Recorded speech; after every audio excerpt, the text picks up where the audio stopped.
Não narrar. Trilha, melancólica e discreta, tons de piano e cordas suaves. The smell hit me first. A warm embrace of roasted garlic, simmering tomato, and baking bread. It used to be my comfort, my pride, the very air I breathed for over 50 years. Now it felt like a cruel joke, a memory teasing me from behind a locked door. I stood there, just inside the entrance, the bustling sound of Sunday lunch a dull roar in my ears. Every table, every chair, every brick in that building held a piece of my soul. And yet, there I was, an invisible ghost in my own home. Não narrar. Cena. Close-up nos olhos, marejados da narradora idosa, enquanto a cena ao redor é borrão de restaurante movimentado. It was Clara who saw me first. My granddaughter. Not with a welcoming smile, mind you, but with that pursed lip expression she'd perfected over the last few years. The one that said, "What do you want?" as if my very presence was an inconvenience. She was bustling around, tablet in hand, directing younger staff. She'd taken over the front of house when my son, Robert, her father, decided I was too old to manage the daily grind. Too old. I'd built this place from nothing but a dream and a battered cookbook. Now narrar. SFX. Murmurio abafado de restaurante, tilintar suave de talleres. "Grandma Martha!" she called out, her voice a little too loud, a little too saccharine, forcing a smile that didn't reach her eyes. "Oh, I didn't expect you today. Is everything all right?" Everything was not all right, Clara. Nothing had been all right since you all started treating this place, this legacy, like your personal piggy bank. "I thought I'd come for lunch," I replied, trying to keep my voice steady. My usual Sunday table, the one by the large bay window overlooking the park, was empty. It always was on Sundays, a quiet ritual I'd kept for decades. Robert knew, Clara knew, everyone knew. Clara glanced at the empty table, then back at her tablet, a small dismissive sigh escaping her lips. "Oh, Grandma, you know how busy Sundays are. We're completely booked. I don't see anything available." She gestured vaguely at the full dining room, as if I were blind. Não narrar. Trilha. Aumenta sutilmente, o tom melancólico. Adiciona uma pontada de mágoa. My heart ached, not just from the words but from the deliberate cruelty behind them. Booked? For me? At my restaurant? This wasn't a mistake. This was a statement, a clear message that I was no longer welcome, no longer important. I felt a flush creep up my neck, a hot wave of embarrassment washing over me. Other patrons, some of whom had known me since they were children, were beginning to notice. Their glances, their whispers, felt like tiny knives. "But the window table, Clara," I began, my voice a little weaker than I intended. "It's empty. It's always been my table." Clara laughed, a short, sharp sound. "Grandma, we can't just keep a table empty all day on our busiest day for nostalgia. We're running a business here. That table is reserved for the Miller party. They're regulars." The Miller party. They were indeed regulars, but they always sat at booth number 4. Always. It was another small, deliberate slight. Não narrar. Cena. Flashback rápido. Marta jovem, de avental, sorrindo e servindo comida para uma família em uma versão mais antiga e aconchegante do restaurante. A bitter taste filled my mouth, more potent than any wine. This wasn't the first time. Not by a long shot. It had started subtly, years ago. First, they'd changed my hours. Then my recipes. My advice, once sought after, became an annoying interruption. My presence, a tolerated burden. "She's just lonely. Bless her heart," I once heard Clara tell a new server after I'd offered a suggestion about a new dish. Lonely. I was the heart of this place, not a lonely old woman to be humored. I looked at the bustling room. the clinking glasses, the happy chatter. It was a scene I'd dreamed of, built, nurtured. Now, it was a stage where I was being publicly humiliated by my own kin.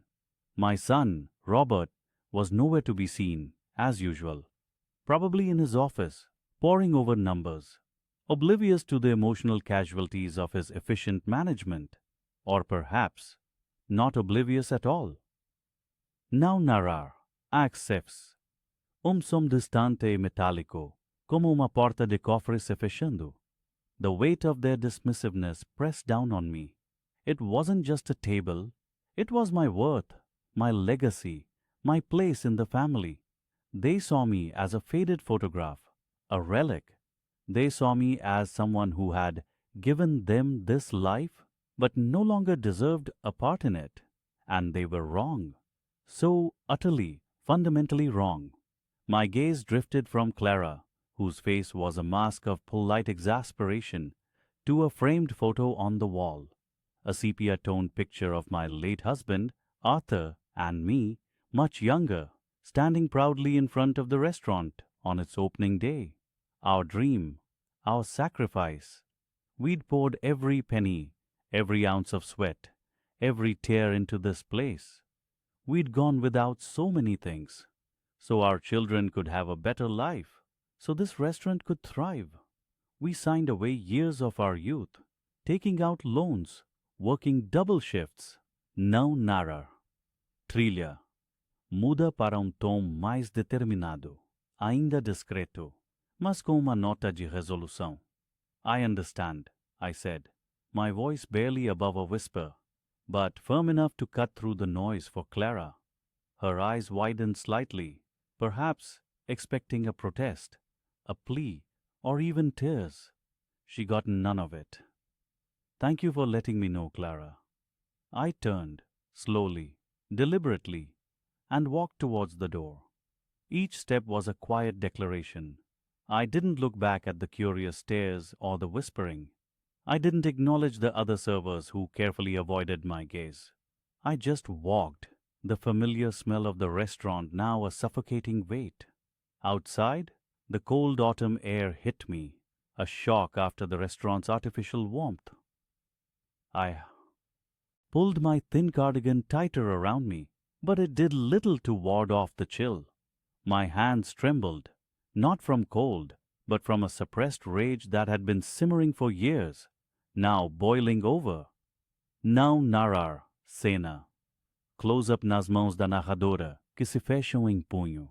Expressão facial de dor se transformando em uma determinação fria. They thought they had me. They thought I was a harmless old woman, easily pushed aside, easily forgotten. They thought the restaurant was theirs, bequeathed to them without any strings attached. But there was always a string, a very thin, very strong string, one they knew nothing about. A memory flashed in my mind, a conversation with my lawyer, Mr. Henderson, just a few years after Arthur passed. We were discussing the future of the restaurant, how to protect it, and more importantly, how to protect me. Robert was already showing signs of his reckless streak, his tendency to prioritize short-term gains over long-term stability. Henderson, a wise old man who had seen many family dramas, had suggested a contingency, a secret, a safety net, a clause that made me the ultimate owner, with the power to sell at any time, under specific conditions. Conditions, I realized, that had been met and surpassed by Clara's casual cruelty just minutes ago. Não narrar, SFX, o som de telefone sendo discado, abafado e distante. I reached into my handbag, my fingers fumbling for my phone. My vision was a little blurry, but my resolve was crystal clear. My breath hitched, but this time it wasn't from sadness, but from a quiet, cold determination. This wasn't about vengeance. This was about justice. It was about reclaiming my dignity, my worth, my legacy from those who had trampled all over it. I found Mr. Henderson's number, still memorized after all these years. My thumb hovered over the call button. The humiliation of being turned away from my own restaurant, the one I had built with my bare hands, still stung. But that sting was now fuel. Não narrar. Cena. Marta para em frente a uma placa à venda imaginária, mas não visível para os espectadores. Ela olha para o restaurante com um olhar que combina mágoa e uma nova e fria determinação. Before the door opened, she refused me a table at my own restaurant. That was the lie. That morning, I whispered to myself, the words feeling heavy and powerful on my tongue. I sold the building. It wasn't a lie anymore. Not entirely, not yet, but it would be. I pressed the call button. The phone rang once, twice. Each ring was a chime of a new beginning, a silent promise to myself. I knew what I had to do. The first step was already taken. The difficult conversations, the painful truths, the unwinding of decades of assumptions, all of it was about to begin. They would soon learn that an invisible old woman still held the keys, not just to a table, but to their entire future. Mr. Henderson picked up. "Eleanor," he said, his voice raspy. "To what do I owe the pleasure?" "It's Martha, Mr. Henderson," I corrected him gently. "And I need you to initiate the sale of the restaurant." I paused, taking a deep, shaky breath. "Immediately." Não narrar. Trilha. A música termina abruptamente, deixando um silêncio tenso e expectante. Não narrar. Trilha. Melancólica, com um tom de crescente determinação. The cold bite of the evening air outside the restaurant was a cruel mirror to the chill that had settled deep in my bones. I walked, one foot in front of the other, the familiar street blurring through the haze of unshed tears. My restaurant, my building, and I, its owner, had been turned away by a young woman who called me Grandma. The sting wasn't just the public humiliation, it was the betrayal. The absolute unthinking arrogance in Amelia's eyes. It was as if I was nobody, a ghost from a past she wished to erase, a stranger even. I managed to reach my car, the key shaking in my hand as I fumbled with the lock. Once inside, the silence was deafening. Just moments ago, I'd been ready for a quiet dinner, perhaps a glass of wine, a moment of reflection in the place I'd poured my life into. Instead, I sat in my driveway, the engine still, the world outside humming with indifference. The image of Amelia, arms crossed, chin tilted high, played on repeat in my mind. "We're fully booked, Grandma. Perhaps another time. Or try the diner down the street." The diner down the street, the very place I'd worked for years before saving every penny to buy this corner property, to build my dream. Now narrar, SFX, suspiro profundo e cansado. It wasn't just Amelia's disrespect that hurt. It was the culmination of years of subtle slights, of being overlooked, of my advice being dismissed as old-fashioned or irrelevant. I had structured the ownership this way, the trust, the hidden beneficiary clauses, for a reason. I wanted to see if they, my family, could stand on their own. I wanted them to build something with their own hands, to appreciate the value of hard work, not just inherit a silver spoon. I'd seen too many family businesses crumble under entitlement. I wanted to protect it, to ensure its legacy for generations, if they were worthy. I had always envisioned a grand reveal, perhaps at my 95th birthday, a moment of shared joy, of pride in what we, as a family, had accomplished, a legacy. Instead, this. A door slammed in my face, metaphorically and almost literally. Amelia had been so eager to take over when my health faltered slightly a few years back.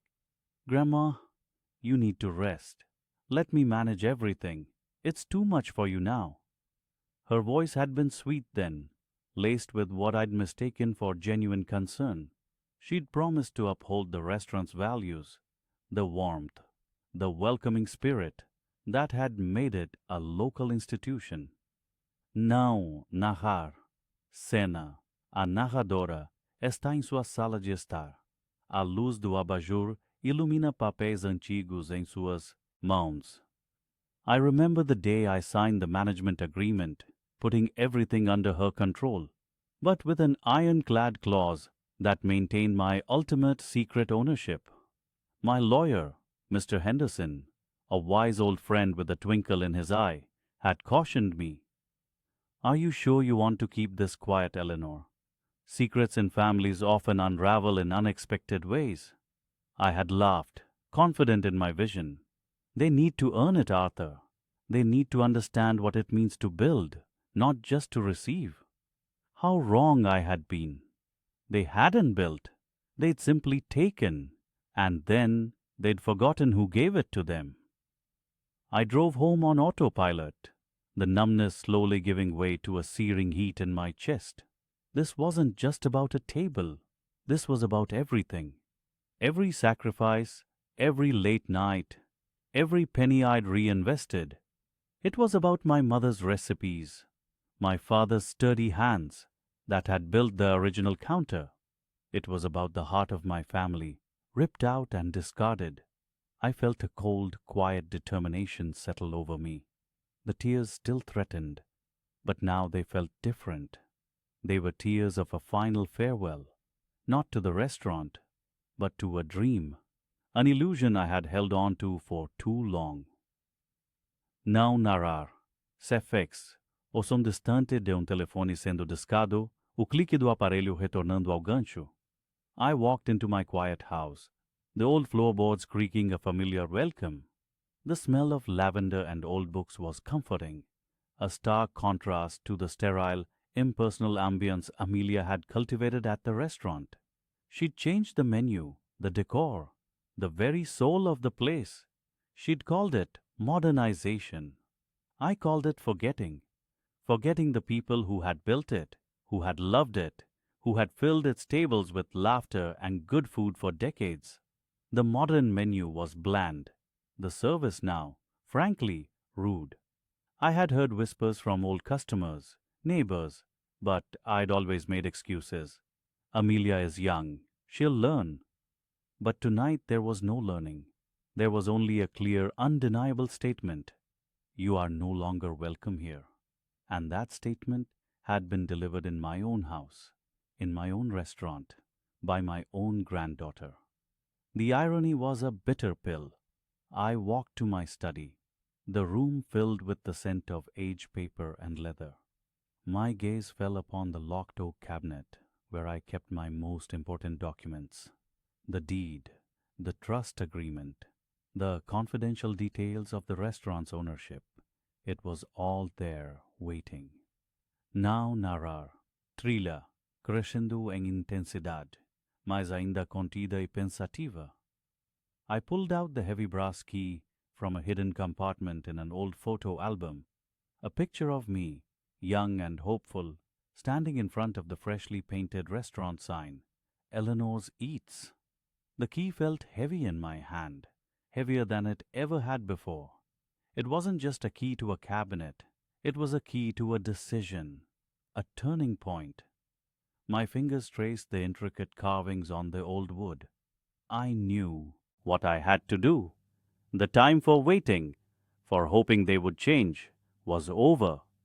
The time for quietly observing from the shadows had ended the moment Amelia refused me that table. I took a deep breath, the scent of lavender filling my lungs, grounding me. There would be no dramatic scenes, no shouting matches, no pleas for understanding. Not anymore.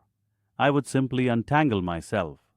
I would untangle my life, my legacy, from the hands that no longer valued it. The restaurant was a part of me, yes, but it wasn't all of me.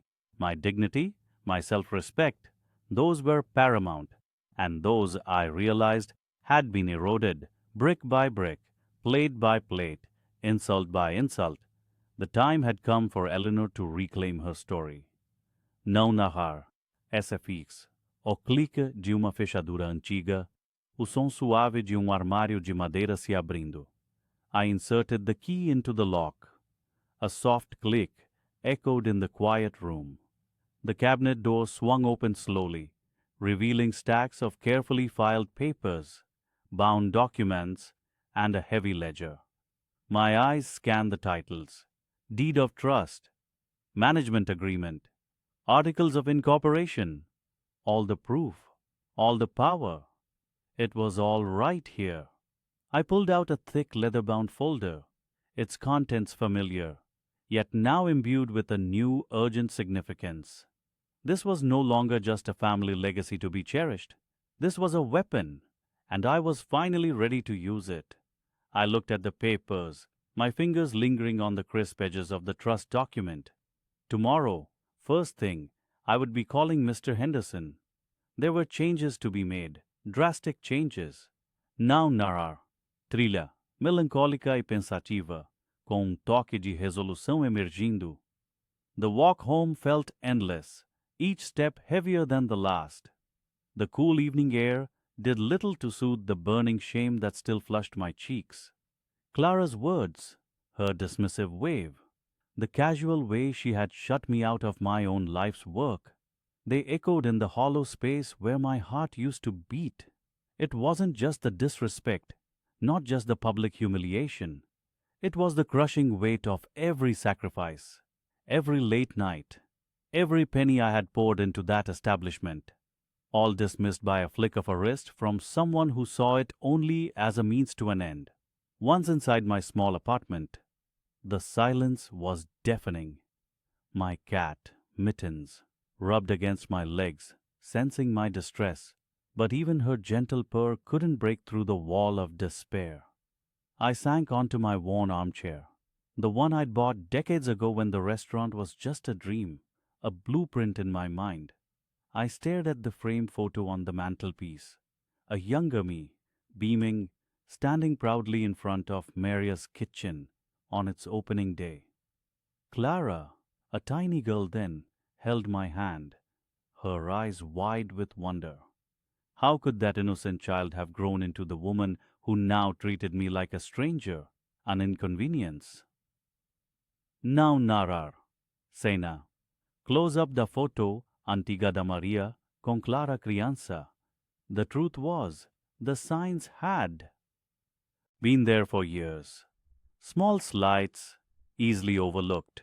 The way Clara would talk over me at family dinners, subtly correcting my stories, as if my memories were faulty. The way my grandchildren, prompted by their mother, would forget to invite me to their school plays or holiday gatherings.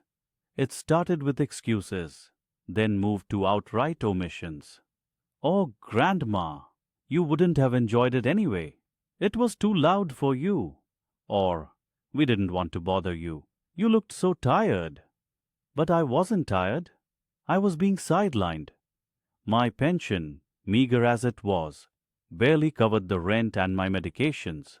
I hadn't touched the small nest egg from the initial sale of the restaurant to Clara's company, a company she created specifically to manage my restaurant. It was supposed to be my safety net, the final assurance that my legacy, my hard work, would provide for me in my twilight years. Instead, she'd squeezed me out, little by little, until I was just a ghost haunting the edges of my own creation. She paid me a fixed, embarrassingly low salary for consulting, a role that involved me cleaning the kitchen, polishing silverware, and occasionally peeling potatoes when they were short-staffed. A mere pittance. Certainly not what I deserved. Não narrar. SFX. Sons de gavetas sendo abertas e papéis sendo manuseados. A cold resolve began to settle in my chest, pushing out the shame. I got up, my joints aching. But a new fire ignited within me. This wasn't just about me anymore. This was about principle.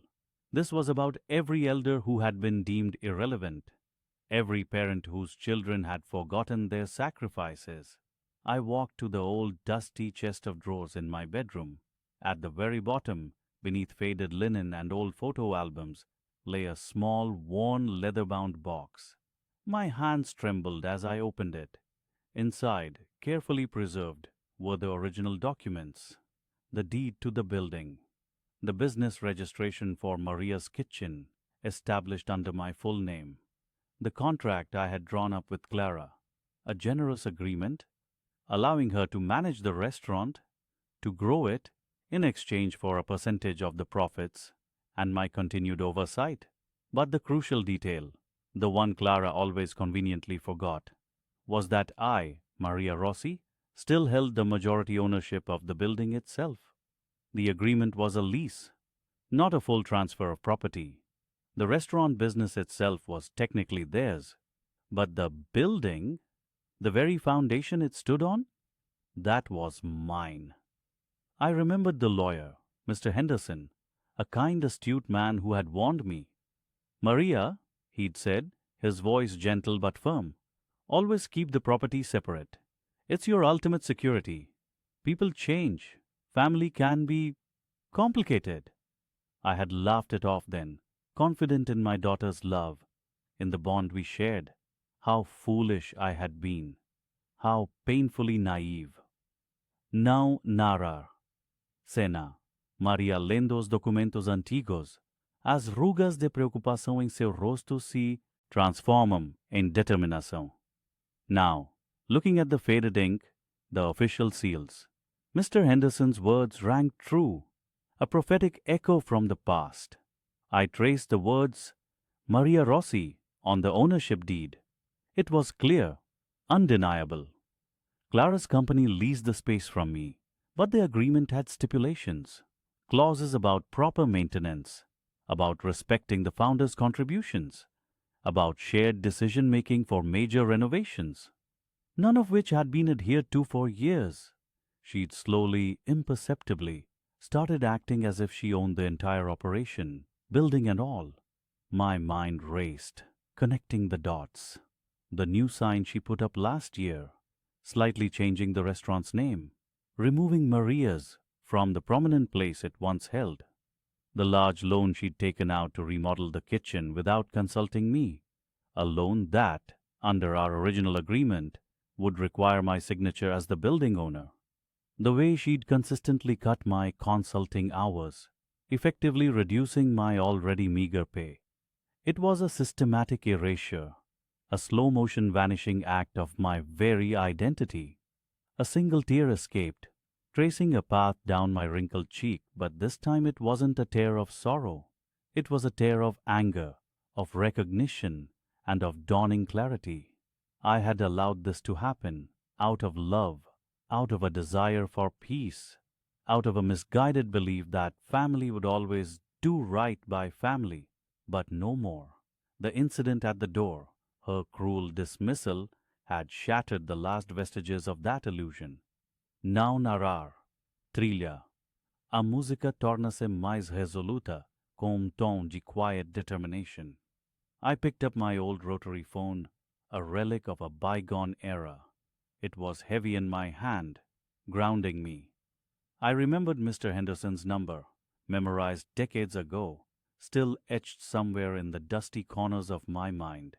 He was retired now, surely, but perhaps his old firm still existed. Perhaps someone there would remember him, remember my case. I took a deep, steadying breath. This wasn't about revenge. It was about justice. It was about reminding them that some things, some people, could not simply be pushed aside and forgotten. The dial tone hummed in my ear, a small persistent sound in the vast silence of my apartment.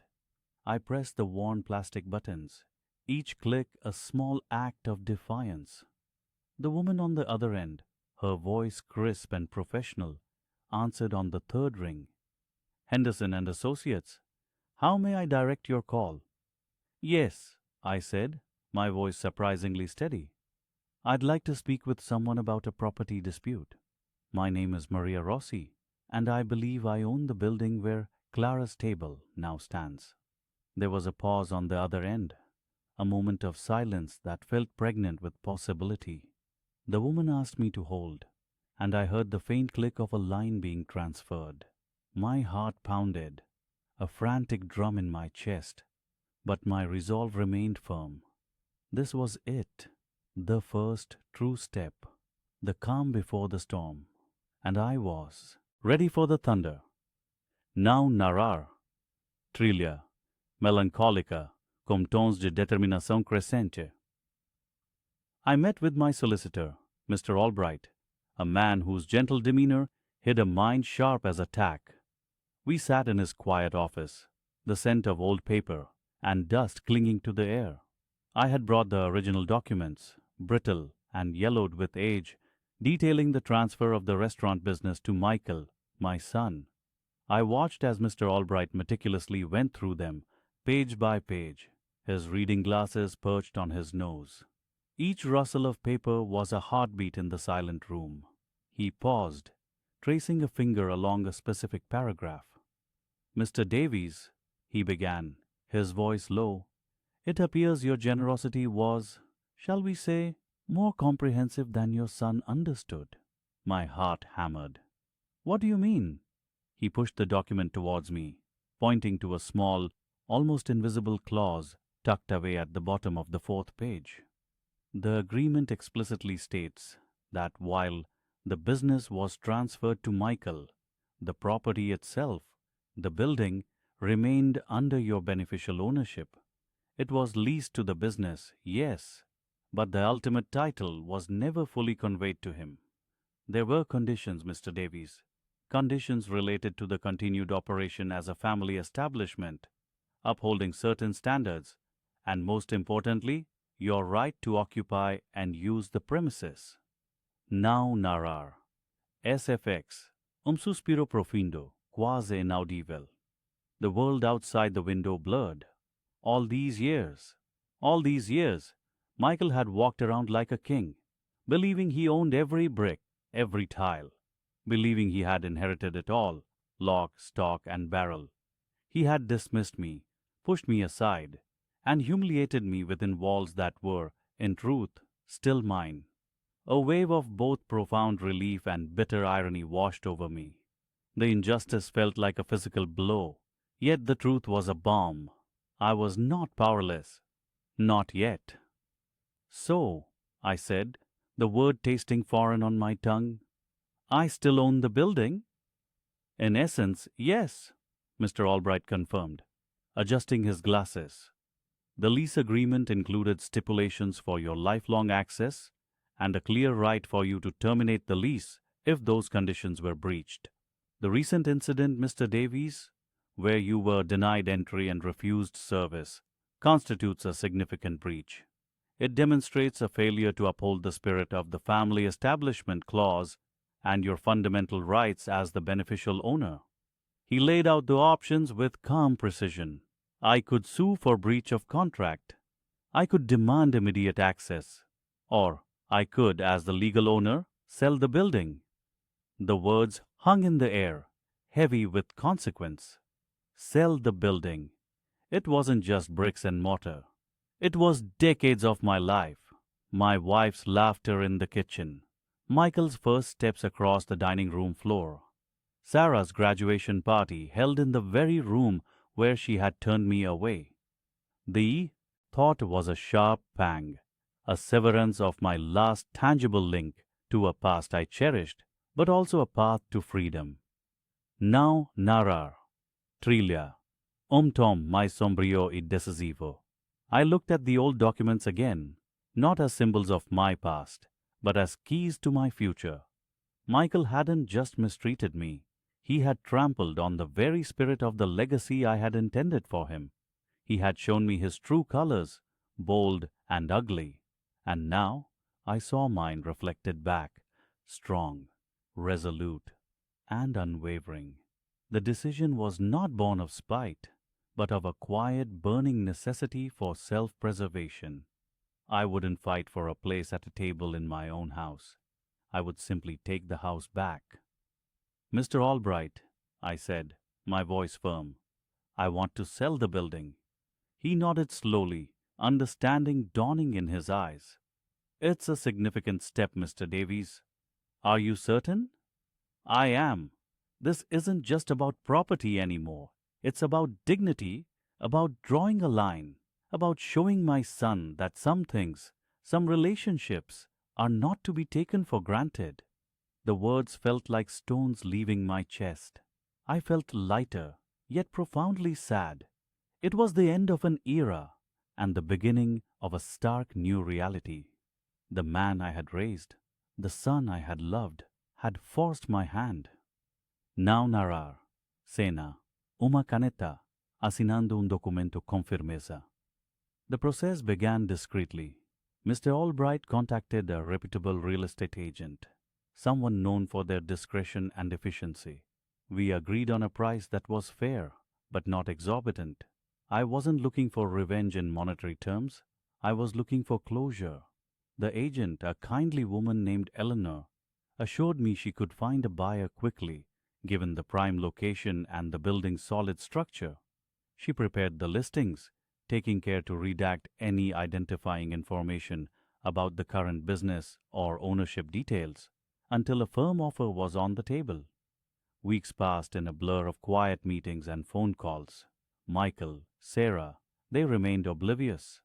They continued their lives, running the restaurant, oblivious to the silent wheels turning behind the scenes. I saw social media posts from Sarah, glowing reviews about their family restaurant, pictures of her laughing with customers. Each post was a tiny, innocent stab, a reminder of the chasm that had opened between us. They were living in a house built on my trust, now crumbling beneath their feet, and they didn't even know it. Now narrar, mais SFX, sons distants de cidade, buzinas. One Tuesday morning, the phone rang. It was Eleanor.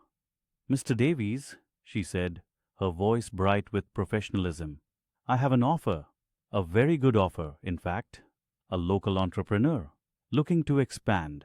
They're ready to proceed quickly. Cash sale, no contingencies. They love the location, the history. They want to start renovations almost immediately. My breath hitched. This was it. The moment I had planned for, waited for. The moment of no return. I closed my eyes, picturing the old restaurant, the warmth, the chaos, the life. And then I saw Sarah's cold gaze, Michael's dismissive wave. The image solidified my resolve. "Accept the offer, Eleanor," I said, my voice steady, though my hand trembled slightly as I held the phone. "Let's move forward." Não narrar. Cena. Envelopes sendo selados e carimbados. Calendário com a data marcada em vermelho. The legal machinery groaned into action. Papers were drawn up, signatures collected. My signature, bold and deliberate, sealing the fate of the building. The buyer was eager, and the transaction moved with a speed that both astonished and slightly unnerved me. It was all happening so fast, yet it felt like an eternity had passed since that humiliating morning at the door. I signed the final documents, transferring ownership, releasing my hold on a lifetime of memories. The money would arrive in my account within days, but that was secondary. The real currency was the reclaiming of my own self-worth. The hardest part was knowing the notification was coming, not from me, not directly. Mr. Albright advised against it. Let the legal process unfold, he said. Let the new owner deliver the news. That would be the cleanest, most unassailable way. A formal notice of sale, followed by an eviction notice for the business, giving them a standard period to vacate the premises. It was cold, clinical. But what else was left? They had left me no warmth, no humanity. Now narrar. Thriller. Suspense sutil. Quase inaudível. Construindo para um clímax. I imagined the scene. The postman delivering the official letter. Michael perhaps opening it casually, unaware of the bombshell within. Sarah reading over his shoulder, her eyes widening in disbelief, the realization hitting them. A tidal wave of consequences they had never foreseen. My restaurant. Gone. Their livelihood. Evicted. It wasn't about revenge, I told myself. Not entirely. It was about balance, about a universe righting a wrong. The new owner, a rather brusque but efficient woman, had plans for the building. She intended to transform it entirely into a modern boutique hotel. No trace of the old family restaurant would remain. Not a single brick, not a single memory, except perhaps for me, tucked away in my quiet apartment, holding the echoes of a life that once was. I felt a strange mix of sadness and grim satisfaction. The past would be erased, paved over by progress, and with it, perhaps, the painful remnants of my family's betrayal. I knew the storm was coming. The day the notice arrived, their world would shatter, and mine, in its own way, would begin to heal. I waited, holding my breath, for the phone call, for the frantic knock on my door, for the moment the old building truly ceased to be mine, and with it, the painful grip of a family that had forgotten how to cherish. The papers were signed, the building was sold. All that remained was for them to find out. Now narrar. Thriller termina com uma nota de suspense e inevitabilidade. Não narrar. Trilha. Tensão crescente, mas contida, com um subtexto de determinação. The words hung in the air, heavy and sharp. I own this building, and I'm selling it, today. The silence that followed was deafening. A thick, suffocating blanket, woven from disbelief and sudden, stark fear. My granddaughter Clara stood frozen, her latte forgotten, spilling slowly onto the pristine white tablecloth. Her face, usually so expressive, was a mask of utter blankness, then a flicker of pure terror. My daughter, Eleanor, was another story. Her jaw dropped, her eyes wide, darting from me to the young hostess, then back to me, as if searching for a hidden camera, a punchline to a cruel joke. "Mom? What? What are you talking about?" she stammered, her voice a thin, reedy sound, barely recognizable. The hostess, bless her heart, looked like she wanted the floor to swallow her whole. Now narrar. SFX. Copo de café batendo levemente na mesa. I picked up my cup of tea, taking a slow, deliberate sip. The warmth spread through me, a small comfort in the sudden chill of the room. You heard me, Eleanor. This building, the one you've been running your restaurant in, the one you assumed was yours to do with as you pleased. It's mine, and I'm selling it. The papers are already being drawn up. The buyer is waiting. My voice was calm, almost detached, a stark contrast to the storm brewing in Eleanor's eyes. Her face began to flush, a dark, angry crimson. "You can't! This is our family business, our legacy!" she shrieked, her voice rising, drawing the attention of the few scattered diners. Now narrar. Sénia. Close up. No rosto, calmo da protagonista, enquanto a filha gesticula freneticamente ao fundo. I met her gaze without flinching. "Your legacy? It was my legacy, Eleanor. The one I built with your father. The one I offered to you, not as a given right, but as a responsibility. A trust you've trampled on, disrespected, and now, finally, destroyed." Clara, finding her voice, stepped forward, her hands clasped in front of her, pleading, "Grandma, please, you can't do this. This is my future, my dreams." Her eyes, once so dismissive, now pleaded for mercy. The irony was a bitter taste in my mouth. My future, my dreams. Where were they when I was being pushed aside? Now narrar. Trilha. A tensão se aprofunda com tom da inevitabilidade. Your dreams, Clara, should have started with gratitude, with respect, with learning how to treat people, especially the ones who gave you everything. I looked from her tear-streaked face to Eleanor's, now contorted in a mask of fury. "You refused me a table, Eleanor. In my own restaurant, you made a spectacle of me. Not once, but repeatedly. You dismissed my contributions, belittled my presence. You thought I was a senile old woman who would simply fade away. I paused, letting my words sink in. Well, I'm not fading away. I'm taking back what's mine, and I'm moving forward. The chaos erupted. Eleanor started shouting, a torrent of accusations and desperate pleas. Clara dissolved into sobs. The hostess, now thoroughly mortified, tried to usher them to a quieter corner. I simply stood, my tea growing cold, feeling a strange mix of sorrow and liberation. It wasn't about revenge. It was about defining my boundaries. It was about self-preservation. It was about finally saying, enough. Não narrar. Cena. A protagonista se vira e caminha lentamente para fora do restaurante, deixando a filha e neta em desespero. I walked out of the restaurant then, leaving them in their shock and anger. The morning sun felt different on my skin, lighter, warmer. The phone call came hours later. It was Mr. Davis, my lawyer.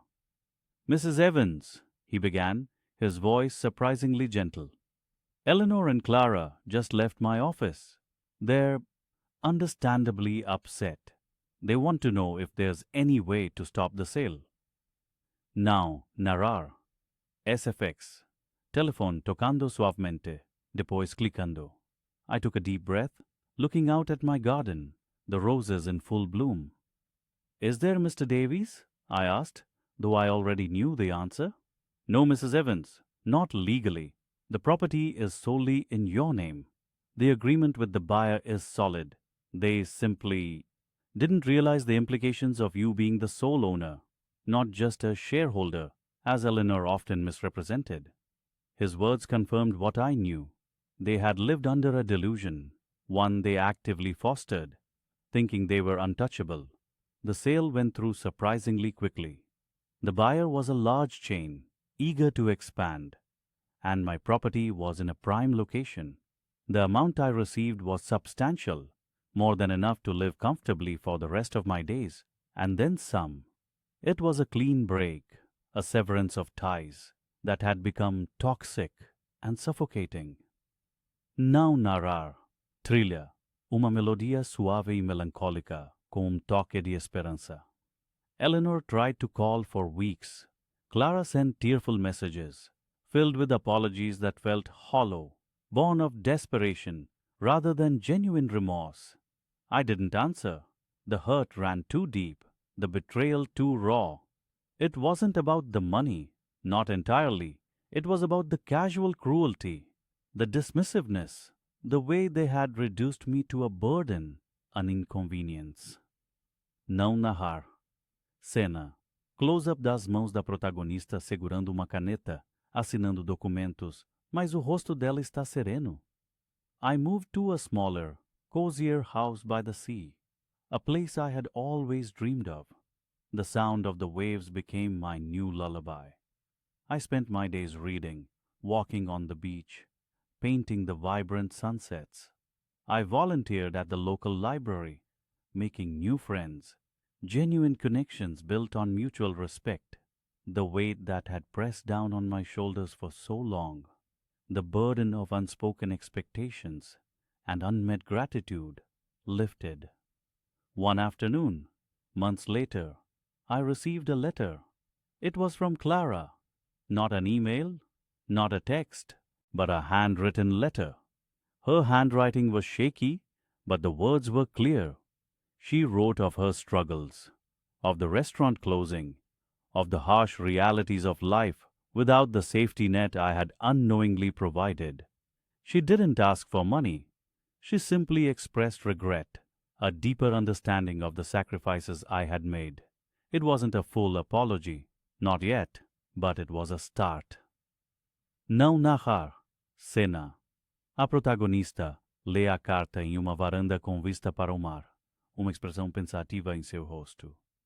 I sat there for a long time, the salt air on my face, the letter in my hand.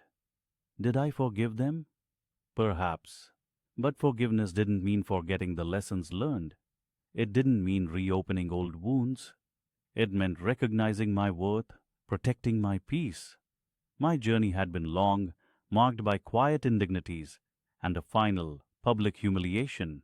But it had ended not in defeat, but in a profound victory of self. I had reclaimed my life, my dignity, and my peace. Não narrar.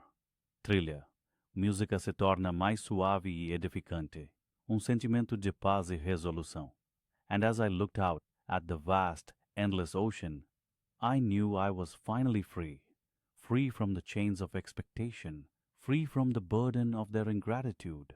My story, I realized, was not just about a restaurant or a building or even about family. It was about finding your voice, even when it feels like the world has already written your ending. It was about understanding that true legacy isn't inherited property, but the strength of character forged in the fires of adversity. It was about choosing yourself unapologetically when others wouldn't. Não narrar. Cena. Uma imagem final da protagonista olhando para o horizonte com sorriso sereno. If you've ever felt invisible, if you've ever been dismissed or taken for granted by those you love most, know that your story matters. Your voice deserves to be heard, and your dignity is non-negotiable. Não narrar. Trilha. Música inspiradora e acolhedora. If my story resonated with you, if it sparked a flicker of understanding, or even just a shared sigh of recognition, please consider giving this video a like. Your support helps these stories reach others who might need to hear them. And I truly wonder, has there ever been a moment in your life when you had to take a stand, when you had to reclaim your own space and dignity, even if it meant making a difficult choice? Share your thoughts in the comments below. Let's build a community where every elder's experience is valued. And if you want to hear more stories of quiet resilience and late life justice, remember to subscribe to our channel. Your journey matters. Always.